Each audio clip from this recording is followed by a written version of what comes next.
Halo, assalamualaikum warahmatullahi wabarakatuh. Selamat siang ya, atau selamat sore ya buat teman-teman semuanya. Khususnya yang selalu menantikan video terbaru, updatean terbaru dari channel Solusi. Terima kasih ya buat teman-teman semuanya yang selalu mensupport atau selalu mengikuti perkembangan terbaru atau video terbaru dari channel Solusi Utang. Saya ucapkan ribuan terima kasih buat Anda semuanya. Supportan dan dukungan ataupun doa dari Anda semuanya menjadikan channel ini terus berkembang dan terus berkembang lagi ya. Oke, jadi sebelum saya lanjutkan untuk video ini, karena esok hari kita mau menjelang puasa, saya berharap teman-teman semuanya lebih memperbaiki diri lagi. Jauhkanlah rasa panik, jauhkanlah rasa stres. Meskipun saat ini hutang melilit badan Anda ataupun hutang mempengaruhi keadaan Anda, tapi saya harap dengan hadirnya bulan suci Ramadan ini jangan sampai masalah ini mengganggu dari segi ibadah Anda ya. Karena saya perhatikan masih banyak, tadi malam saya live, malam minggu saya live, itu masih banyak orang-orang yang stres, orang-orang yang panik ya, akan kegagalan bayar pinjol, tidak mampu bayar pinjol, mereka masih panik. Jadi karena esok hari kita sudah bulan puasa, alangkah baiknya buanglah semuanya rasa cemas, buang semuanya rasa takut, serahkan semuanya kepada Yang Maha Kuasa. Kita bertobat, kita berdoa. Semoga saja di bulan suci ini kita menemukan jalan yang terbaik untuk masalah kita ini. Ya. Oke, jadi seperti judul video saya hari ini, yaitu Home Credit, Aku Laku, Kredivo, Kredit Pintar. Ya. 4 pinjol raksasa ini saya akan bebas beroperasi di Indonesia, melakukan hal-hal menurut aturan mereka itu yang terbaik, tanpa mereka menggubris dari aturan OJK, dan mereka tidak begitu mengikuti SOP yang telah diterapkan oleh otoritas jasa keuangan ya. Dan ini bagaimana sebenarnya tentang 4 pinjol ini ya. Adapun nanti yang akan saya bahas pinjol-pinjol yang lainnya yang juga ikut meresahkan. Tapi sebelum saya lanjutkan, buat teman-teman semuanya yang belum support channel ini, silahkan disupport dulu. Semoga channel ini terus berkembang dan terus berkembang ataupun notifikasinya langsung. Dengan itu Anda membantu saya juga tetap bertahan ada di YouTube, atau saya makin semangat berada di YouTube, memberikan solusi motivasi buat Anda semuanya. Oke. Ini beberapa pinjol yang saya akan pinjol ini kebal banget ya, baik dari hukum perbankan maupun hukum yang ada di Indonesia. Ini kebal banget ini ya. Saya akan dia dibiarkan, saya akan dia dipelihara, saya akan dia dipupuk ya, dengan berbagai aturan, statement, undang-undang POJK yang dikeluarkan oleh Otoritas Jasa Keuangan atau AFPI, tapi tidak mampu mematahkan perjalanan orang ini ya. Kenapa saya patahkan? Bukan kita iri dengan suatu usaha orang lain, tidak, tapi kayak Kredivo ya, penagih tidak beretika, ujaran kebencian, adu domba, ya, pengancaman, memeras, meneror, lahir dari oknum-oknum debt collectornya. Belum lagi Aku Laku, menggunakan ormas, mendatangi ke rumah, tidak melakukan etika, tidak ada humanisnya, tidak ada pendekatannya, justru malah ke arah pidana semuanya. Ya.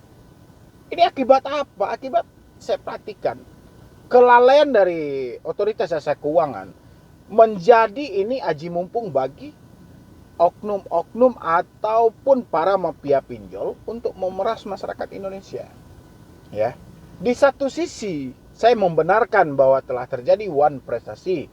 Atas apa? Atas dasar tidak memahami dan tidak membaca dengan teliti tentang kebijakan dari pinjaman online. Itu dilakukan oleh debitur. Tapi di sisi lain banyak juga kesalahan yang dilakukan oleh kreditur. Ya, salah satunya ketika orang-orang telat. Ya, ini baru telat, ini bukan gagal bayar, telat 1 hari misalnya gitu ya. Itu serangannya bukan main.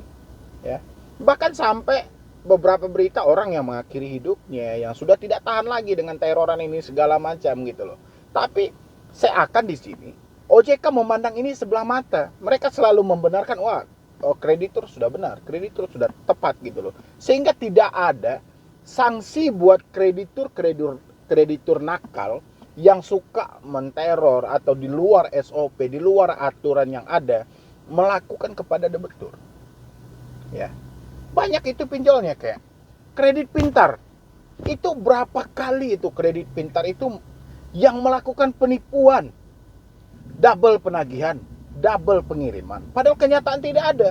Tapi dengan segala kepintaran mereka dalam segi berbicara, sehingga mereka tidak sempat memberikan sedikit renggang waktu untuk betul berpikir, sehingga dia desak terus. Dia desak, ada double penagihan, kembalikan dulu, nanti dibalikan. Kenyataan tidak ada. Penipuan. Ya. Giliran dilaporkan, tidak ditanggapi. Sama OJK tidak ditanggapi. FPI apalagi gitu loh. OJK aja yang kiblatnya besar nggak menanggapi, bagaimana FPI? Ya, belum lagi dengan pinjol yang apalagi kayak home credit. Ya, sudah berapa lama itu ada di Indonesia? Pinjaman multigunanya itu nauzubillah banget gitu loh. Kita contoh aja pinjam 1.000 rupiah, itu kita bayarnya 50.000. Pinjam 1.000 bayarnya 50.000. Ya, itu saya ambil paling bawah aja itu. Bayangin kalau orang minjam 5 juta. Bayarnya berapa? 25 juta. Ya. Orang minjam 20 juta, bayarnya berapa? 50 juta. Ya. Tapi seakan tidak ada teguran sama sekali dari otoritas jasa keuangan. Ya. Yang saya herankan, sebanyak itu POJK yang dikeluarkan ada tidak ditaati aturan oleh perbankan. Ngapain banyak-banyak kita bikin aturan kalau aturan itu tidak untuk dijalankan? Ya. Kalau aturan cuma dibikin untuk menyampah aja di situ, itu juga sudah percuma. Kalau menurut saya sudah percuma gitu loh. Karena persoalan pinjol udah bertahun-tahun itu nggak teratasi sama sekali. Bahkan teguran ini nggak ada. Justru OJK menyibukkan diri mengeluarkan izin, mengeluarkan sertifikasi untuk pinjol ini, pinjol ini. Padahal jelas-jelas kalau OJK meninjau ke lapangan, OJK menanyakan langsung kepada debitur, OJK akan mengetahui jawabannya. Tapi kalau OJK cuma melihat dari grafik-grafik yang ditunjukkan oleh pinjol, bisa aja semuanya direkayasa. Ya. Dan disinilah kekurangan dari lembaga-lembaga kita ini. Ya. Sangat disayangkan juga dari Kominfo juga seperti itu. Seakan ini dibiarkan semakin banyak SMS yang masuk, ya, menawarkan tentang pinjaman online.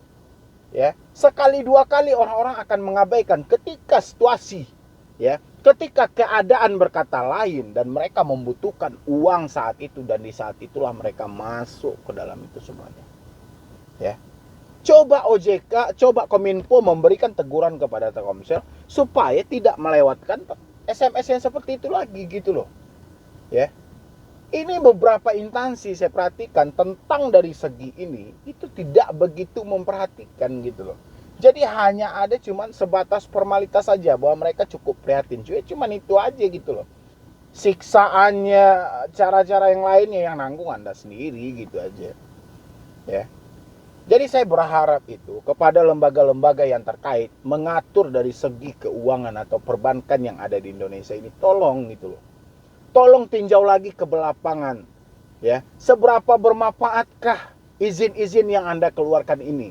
Apakah masyarakat benar-benar bisa menikmati gitu loh. Ya. Bahkan banyak loh yang diperas gitu loh. Mereka bayar perpanjangan, bayar bunga, bayar denda ini segala macam, enggak selesai. Ya. Jangan kita hanya tutup mata, tutup kuping cuman gara-gara ya mungkin apa yang terjadi dalam sebuah permainan itu, saya juga tidak tahu. Jangan seperti itu gitu loh. Kembalikan lagi hati nurani kita dan kasihan dengan mereka semuanya gitu loh. Ya. Bahkan banyak laporan kepada OJK, AFPI, ke Kominfo itu nggak digubris gitu loh. Ya. Bahkan nggak ditanggapi. Adapun statement-statement yang dikeluarkan itu cuma buat dibaca. Wajib menagih 90 hari cuma dibaca. Mana pinjol yang wajib menagih 90 hari itu, yang mana kriterianya seperti apa gitu loh. Ya. Nanti ada yang bertanya, itu hoax, mana ada pernah itu dikeluarkan dengan hal-hal yang seperti itu gitu loh. Kalau tidak dikeluarkan, rekan-rekan wartawan juga tidak akan mungkin menulis berita hoax yang seperti itu gitu loh. Ya. Karena itu diucapkan sehingga ditulis. Ya, dirangkai di situ. Jadi inilah yang saya bingungkan gitu loh. Begitu banyak kayak home credit, Akulaku, Kredivo, Kredit Pintar, ada kami, Isi Cash, ada Pundi, Monas, Julo. Banyak lagi pinjol-pinjol yang melakukan penekanan di luar SOP yang ditetapkan atau di luar aturan yang sebenarnya gitu loh. Kalau kita rujuk lagi ke 7 ciri-ciri pinjol ilegal yang disampaikan oleh OJK, semua pinjol yang saya sebutin barusan itu ilegal. Ya. Kenapa? Karena penagihan tidak beretika aja sudah dinyatakan semua pinjol itu ilegal. Ya. Bunga dan denda tidak sesuai atau terlalu tinggi sudah bisa dinyatakan itu ilegal. Pengaduan tidak tertangani sudah bisa dinyatakan itu ilegal. Tapi ketika kita bertanya malah kita tidak mendapatkan jawaban yang pasti. Ya. Jadi saya harap buat teman-teman semuanya, karena besok kita sudah menempuh bulan suci Ramadan, meskipun saat ini hidup Anda panik, hidup Anda susah, terjebak di pinjaman online, sejenak abaikan dulu. Ya, fokuslah beribadah, fokuslah menjalani ibadah puasa ini, dan saya berharap mudah-mudahan Anda tetap berusaha, rezeki Anda ada di bulan Ramadan ini. Ya, abaikan semua teroran, jangan ada yang berkecil hati, jangan ada yang singkat dalam pikiran dan mengambil sesuatu keputusan yang aneh-aneh. Saya harap jangan ada ya. Dan kita berusaha aja, bekerja aja, insya Allah rezeki itu sudah ditentukan oleh Yang Maha Kuasa. Tinggal kita menunggu aja kapan rezeki itu untuk datang. Yang penting Anda tetap berusaha. Ya, mungkin dari saya cuman itu aja. Mudah-mudahan video ini didengarkan oleh pihak lembaga-lembaga yang terkait, mungkin mengatur dari segi keuangan ataupun perbankan, baik bank ataupun non-bank, bisa diluruskan lagi dan ditegakkan lagi, ditegaskan lagi tentang aturan ini. Ya, mungkin dari saya cuman itu dulu. Sekian dulu dari saya ya. Nanti buat teman-teman semuanya yang mau konsultasi atau diskusi dengan tim saya, silakan di nomor yang ada di deskripsi. Ya. Jadi saya